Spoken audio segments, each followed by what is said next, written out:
السلام عليكم ورحمة الله وبركاته. الحمد لله رب العالمين والصلاة والسلام على نبينا محمد وعلى آله وصحبه أجمعين. সম্মানিত দর্শকবৃন্দ, সবাইকে আমন্ত্রণ জানাচ্ছি আপনাদেরই প্রিয় চ্যানেল গ্রিন টিভির অসাধারণ আয়োজন আলোর পথ অনুষ্ঠানে নিবেদন করছে ড্রিমওয়ে হোল্ডিংস লিমিটেড। সঙ্গে আছি আমি মোহাম্মদ মুস্তফা জামান। আজকের টপিক হচ্ছে ইসরাফ ও পরিমিত আহার, সুন্নাহ ভিত্তিক ডায়েট।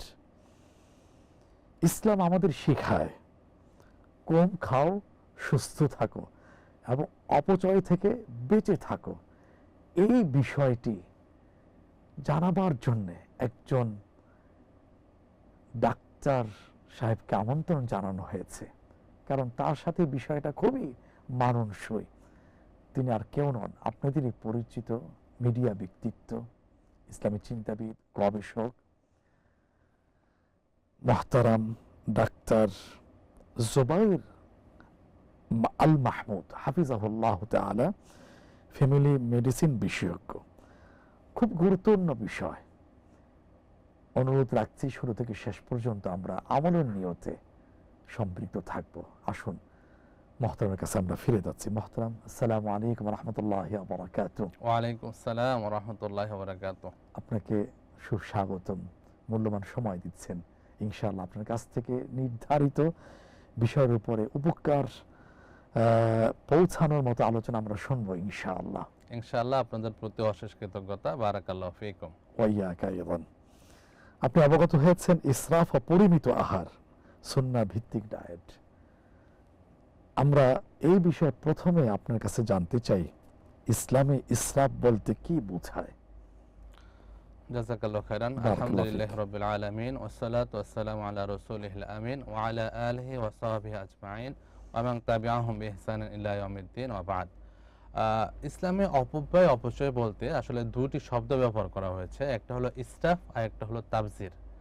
ইসরাফ শব্দটা আরবি মূল শব্দ সিন র ফা থেকে এসেছে, যেটার শাব্দিক অর্থটা হলো আপনার তাজাউজুল হাদ আনিল ইনফাক, অর্থাৎ অপব্যয়, ব্যয়ের ক্ষেত্রে, হালাল ক্ষেত্রে।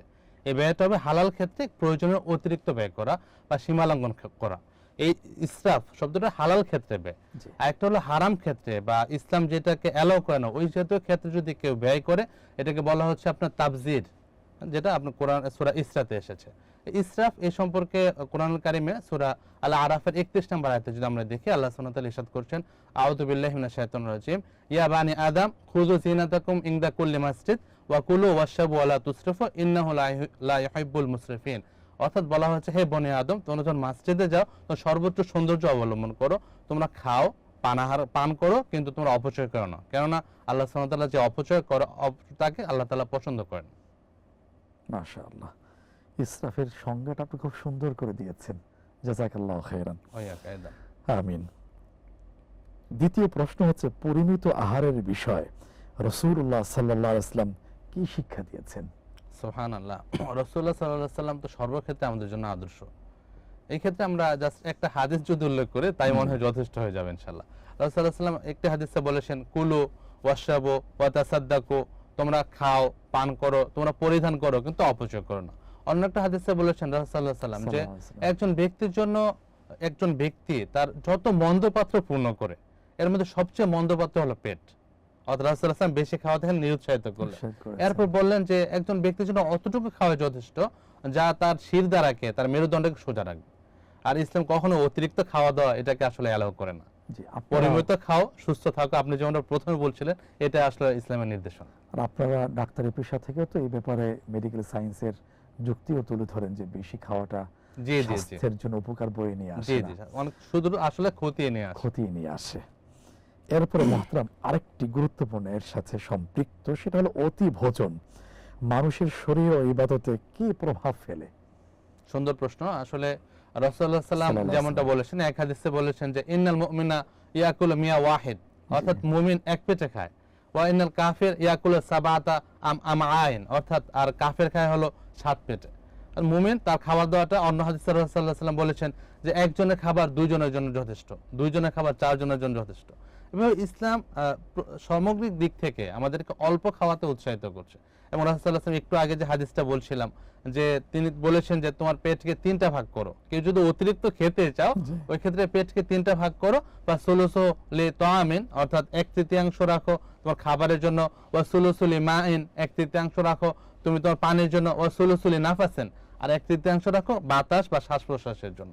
আর অতিভোজনের ফলে আসলে অনেক রোগ, অতিভোজনের ফলে আমাদের স্থূলতা বা ওবেসিটি বাড়ে, আর এর মাধ্যমে আমাদের অনেক রোগ, বিশেষ করে আমরা উচ্চ রক্তচাপের কথা যদি বলি, ডায়াবেটিস, টাইপ 2 ডায়াবেটিসের কথা বলি, ফ্যাটি লিভার, এরপর আপনার রক্তনালীতে ব্লক, স্ট্রোক, সবগুলির পিছনে আসলে অন্যতম একটা প্রধান কারণ হলো অতিভোজন। আর ইবাদতের ক্ষেত্রে বলছিলাম যে ইবাদতের ক্ষেত্রে সালভা সালানগণ বলেছেন যে অতিরিক্ত খাওয়া দাওয়া তার ইবাদতের মজা একে নষ্ট করে দেয়।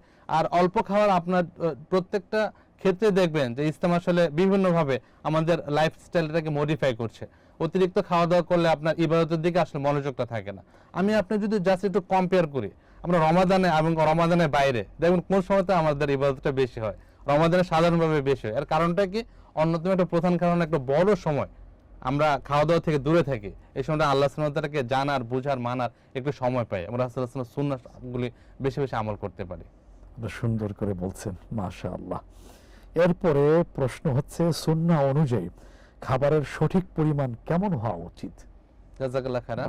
যেমনটা আগে বললাম যে আমরা খাওয়া দাওয়া একটা নিয়ম হলো যে খিদে না লাগলে না খাওয়া, আচ্ছা, এবং কি খাওয়ার ক্ষেত্রে আমরা সুন্নাহ পদ্ধতিগুলো অবলম্বন করা। রাসূলুল্লাহ সাল্লাল্লাহু আলাইহি ওয়াসাল্লাম খাওয়া একটা ইবাদত হিসেবে গণ্য করেছেন, এবং যেমনটা কোরআন এবং সুন্নাহ থেকে আমরা জানতে পারলাম ইবাদত হিসেবে মনে করে রাখা। আমরা অনেকে যে কাজটা করি যে খাওয়া দাওয়ার মাঝে অন্য কাজ করতে থাকি এবং অন্য কাজের অংশ হিসেবে আমরা খাওয়া দাওয়া করি, এই ক্ষেত্রে অনেক সময় অনেক বেশি পরিমাণ খেয়ে ফেলছি কিন্তু আমরা বুঝতে পারছি না যে আমাদের অতিভোজন হয়ে যাচ্ছে।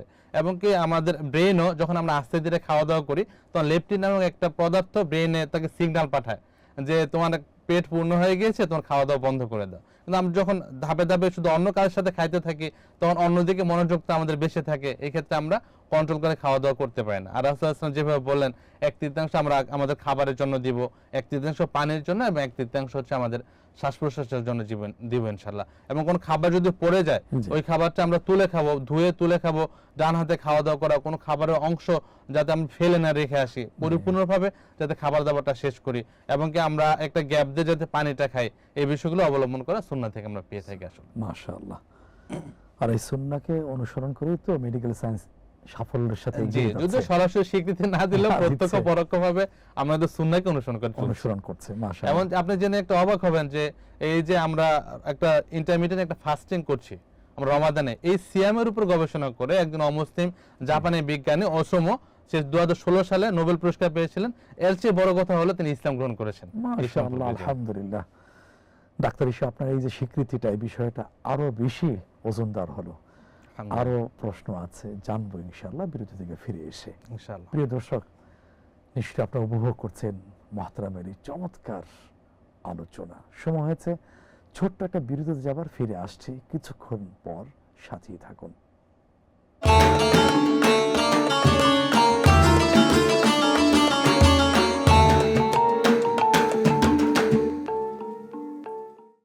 প্রিয় দর্শক, বিরতির পরে আবারও স্বাগত জানাচ্ছি আলোর পথ অনুষ্ঠানে। সঙ্গে আছি আমি মোহাম্মদ মুস্তফা জামান। আলোচনার বিষয় ইসরাফ ও পরিমিত আহার, সুন্নাহ ভিত্তিক ডায়েট। এই বিষয়ে আলোচনা পেশ করছেন মুহতারাম ডাক্তার জুবায়ের আল মাহমুদ হাফিজাহুল্লাহ তাআলা। বিরতির আগে খুবই সুন্দর উপকারী আমরা আলোচনা শুনে আসছি, এখনো শুনবো। মুহতারামের কাছে ফিরে যাচ্ছি। মুহতারাম, এবার আরেকটি প্রশ্ন আলোচনার সাথে সরাসরি সম্পৃক্ত। কম খাওয়ার অভ্যাস তাকওয়া বৃদ্ধিতে কিভাবে সহায়ক?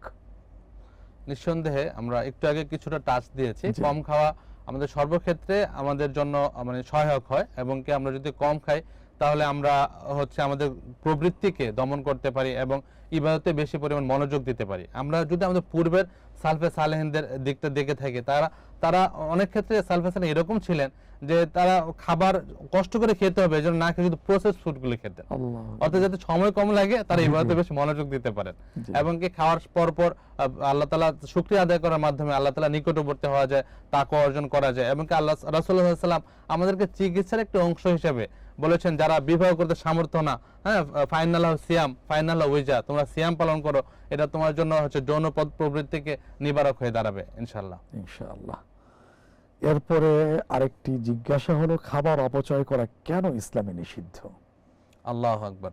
ইসলাম তো সর্বক্ষেত্রে একটি ব্যালেন্স ধর্ম, এবং কি আপনি জেনে অবাক হবেন যে এটা তো ইসলামের শরিয়া দৃষ্টি থেকে নিষিদ্ধ, কিন্তু বর্তমানে আমাদের 600 কোটির মধ্যে প্রতিদিন 80 কোটি লোক প্রতিদিন হয় অর্ধাহারে আছে অথবা অনাহারে আছে। ইন্না লিল্লাহ, কিন্তু এর পাশাপাশি আরো দুঃখজনক হলো প্রতিদিন 1/3 খাবার আমরা অপচয় করছি। ইন্না লিল্লাহ। যদি আমরা এটা ব্যালেন্স করে, একমাত্র এটা ব্যালেন্সটা জি। পাবো ইসলামে। আর ইসলাম সর্বক্ষেত্রে বলছে তোমরা নিজেরা খাও এবং অন্যকে খাও, এবং পরস্পর খাদ্য বিনিময়, এটাকে সদাকা হিসেবে বলা হয়েছে এবং অনেক সওয়াবের একটা বাহন হিসেবে বলা হয়েছে। আমরা যদি এই বিষয়টা ফলো করি, এক্ষেত্রে আমরা কোনোভাবে আসলে খাদ্য অপচয় করতে পারি না, পারি না। এবং আমরা নিজে যা খাবো তা অন্যকে খাওয়াবো, এবং নিজে যা পড়বো তা অন্যকে পড়বো, এটাই মূলত ইসলামের শিক্ষা। এবং কি একজন ব্যক্তি দায়ী থাকবে তার প্রতিবেশী সম্পর্কে আল্লাহ তাআলার নিকট। আল্লাহ তাআলা তার প্রশ্ন করবেন যে আমি ক্ষুধার্ত ছিলাম, তুমি তো আমাকে খাবার দাওনি, আমি তৃষ্ণার্ত ছিলাম, তুমি তো আমাকে পানির ব্যবস্থা করেন। তখন আমরা আল্লাহকে বলবো, হে আল্লাহ, আপনি তো রব, আপনি জাল জালাল ওয়াল ইকরাম, আপনি সর্বজাহানের স্রষ্টা, আপনাকে কিভাবে খাদ্য দিতে পারি, আপনাকে কিভাবে পানি দিতে পারি? তখন আল্লাহ সুবহানাহু ওয়া তাআলা বলবেন যে আমার এক বান্দা ক্ষুধার্ত ছিল, তুমি তাকে খাদ্য দাওনি, এক বান্দা পিপাসার্ত ছিল, তুমি তাকে পিপাসার মানে পানির ব্যবস্থা করনি। এভাবে আমরা সামগ্রিক দিক থেকে এই বিষয়টা আমরা বুঝতে পারি যে কোনোভাবে খাবার অপচয় করা ঠিক না, এবং কি খাবার আমরা নিজেরা খাবো, প্রয়োজনীয় অতিরিক্ত খাবো না, এবং কি সবার মাঝে যাতে খাবার বিলিয়ে দেয়া এই প্রবণতাটা আমাদের মধ্যে বৃদ্ধি পায়। আর ইসলামও ধাপে ধাপে বিভিন্ন ইবাদতের মাধ্যমে আপনি মুহতারাম খেয়াল করে দেখবেন যে খাদ্য বিলিয়ে দিতে বলছে। আমরা যেমনটা রমাদানের শেষ দশকে দেখে থাকি যাকাতুল ফিতর আদায়ের একটা ব্যাপার আছে, এরপর আমরা কুরবানির গোশত বন্টনের ব্যাপার আছে, ইসলামের শরিয়া নিয়মিত আছে জাকাত আদায় করা, এবং বিভিন্ন পাপের আপনার প্রায়শ্চিত্ত হিসাবে দেখবেন যে অনাহারেকে খাদ্য দান করা, পানির ব্যবস্থা করা, এই বিষয়গুলি কিন্তু আমরা পেয়ে থাকি। আমরা ফিদিয়ার কথা বলি বা অন্যান্য ইবাদতের কথা বলি না কেন। সুন্দর সুন্দর, মাশাআল্লাহ। এরপরে আরেকটি গুরুত্বপূর্ণ প্রশ্ন, সেটা বর্তমানে ফাস্টফুড সংস্কৃতিতে পরিমিত আহার কিভাবে বজায় রাখা যায়?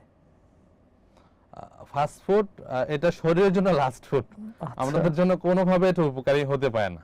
ফাস্ট ফুডে আমাদের অনেক ক্ষতিকারক উপাদান থাকে। আর আপনি খেয়াল করে দেখবেন যে ফাস্ট ফুড কোম্পানিগুলো তারা চেষ্টা করে যত বেশি গ্রাহকদের কাছে পৌঁছে যেতে পারে, একটার সাথে একটা অফার দেয়, অতি প্রচলনের যে প্রবণতা এটা বেড়ে থাকে। আর ফাস্ট ফুড বেশি পরিমাণে খেলে এটা আপনার হৃৎপিণ্ড, লিভার, ফুসফুস এবং আপনার ব্রেন সমস্ত কিছুতে আপনার আঘাত আনে, এবং কি আপনার যে বেশি পরিমাণ খাওয়ার কারণে আমাদের যে ডোপামিনের পরিমাণটা ব্রেনে অনেক বেশি বেড়ে যায়, তখন কর্মস্পৃহা আমরা হারিয়ে ফেলি, আমাদের কাজের যে উদ্দীপনা এটা কমে যায়, এবং কি আমরা অল্প আহারের ফলে যে BDNF নামে একটা প্রোটিন ব্রেন থেকে নিঃসরণ হয়, ব্রেন ড্রাইভড নিউট্রোফিক ফ্যাক্টর, এটা যদি আমাদের শরীরে থাকতো, আমরা ফাস্ট ফুডটা যদি কম খেতাম বা প্রসেসড ফুড আমরা যদি কম খেতাম, বাসায় তৈরি খাবারে অভ্যস্ত হতাম, এক্ষেত্রে আমাদের কর্মস্পৃহাটা বাড়তো, আমাদের স্মৃতিশক্তি, মেধা শক্তি বাড়া, এই বিষয়গুলো আমরা পেতাম।